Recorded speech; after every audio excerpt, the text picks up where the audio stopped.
An alleged hitman who stabbed a Lompoc man to death 30 years ago has been denied parole. And today, police say new information could lead to charges against a new suspect. KSBY News reporter Asia Gore dug into the case today and brings us more on the apparent murder for hire plot and how the victim's wife is now a suspect.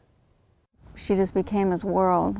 Even at age 14, Tamara Pickerts remembers how deep in love her uncle, Harold Lyerla, was with his new wife, Cynthia Knox. But this love story was a fatal attraction. Everybody warned him about her. She was unfaithful, and he always thought he could change her. The young couple moved to Lompoc in November 1988.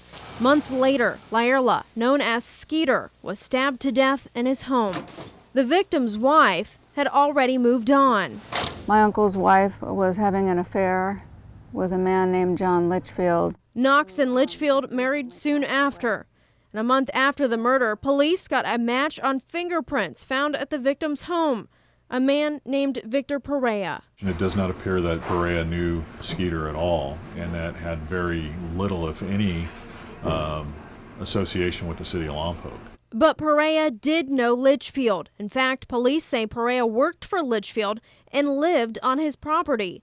Though unproven, Pickert says the connection is clear. Cynthia and John conspired together to kill Skeeter for insurance money. What Cynthia didn't know was that when Harold took out the life insurance policy, they had a child. After his death, she thought all that money was coming to her. Only half of it did.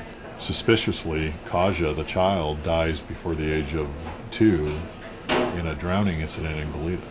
With their new wealth, Knox and Litchfield moved to Texas to operate a party cruise line. Meanwhile, guilty as charged in the information of murder in the first degree. Perea is sentenced to 56 years in prison. And he shouldn't have been killed, and so I'm tickled. I'm pleased. No charges were ever filed against Knox or Litchfield. But in 2016, a break in the case. Federal authorities discover Knox was using the stolen identity of a dead baby, introducing herself to passengers as Christina White and using the alias to obtain her mariner's license. Just a few weeks ago, Litchfield passed away, and from his Texas home, Martin says detectives developed new leads in the case. But Pickerts remains cautiously optimistic, focusing her efforts on speaking out at Perea's parole hearings as recently as Friday to keep him behind bars.